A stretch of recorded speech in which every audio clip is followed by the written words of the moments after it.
بادشاہ کی 60ویں سالگرہ کی آمد تھی۔ پورے ملک میں اعلان کرا دیا گیا کہ بادشاہ کی سالگرہ پر عوام بڑھ چڑھ کر حصہ لیں۔ بادشاہ نے اپنی سالگرہ پر یہ اعلان کرایا کہ ان کے لیے ایسی شاندار پوشاک تیار ہو جیسی کسی نے آج تک استعمال نہ کی ہو۔ جو بھی بادشاہ کے لیے ایسی انوکھی پوشاک تیار کرے گا اسے انعام و اکرام سے نوازا جائے گا۔ 3 ذہین لڑکے تھے جو بادشاہ کے مظالم سے تنگ تھے۔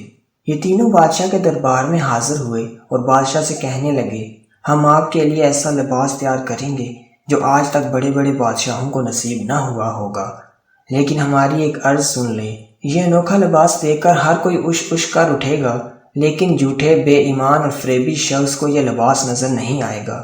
البتہ اخراجات بہت زیادہ ہوں گے، کیونکہ کپڑا سونے کی تاروں سے تیار ہوگا اور لباس پر ہیرے اور جواہرات سے کام ہوگا۔ بادشاہ نے لڑکوں کا مطلوبہ رقم فراہم کر دی۔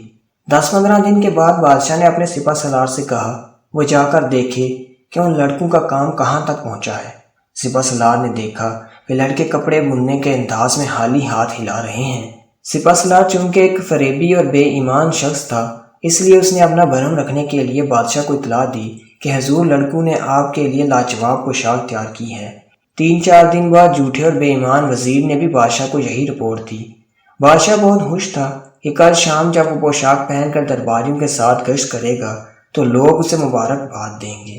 اگلی صبح لڑکے بڑے بڑے حالی تھان لے کر محل میں آئے۔ بادشاہ حالی تھان دے کر حیران ہوا۔ پھر اس کو اپنے جھوٹے اور بے ایمان وزیر کی داستانیں یاد آئیں اور لباس نہ نظر آنے کی وجہ بھی سمجھ میں آ گئی۔ اس لیے اس نے مصنوعی مسکراہٹ چہرے پر سجائے ہوئے کہا، یہ لاجواب لباس ہے۔ سب لوگ بادشاہ کو فقط ایک سرخ رنگ کی نکر میں دیکھ کر کہکے لگا رہے تھے اور بادشاہ سمجھ رہا تھا کہ اس کی پوشاک کی تعریف ہو رہی ہے۔ اچانک بادشاہ کو ایک بچے کی آواز آئی جو اپنے باپ سے پوچھ رہا تھا، ابو، بادشاہ سلامت صرف ایک نکر پہن کر کیوں کھڑے ہیں؟ خاموش بے ادب، اگر بادشاہ نے سن لیا تو سزا ہو جائے گی۔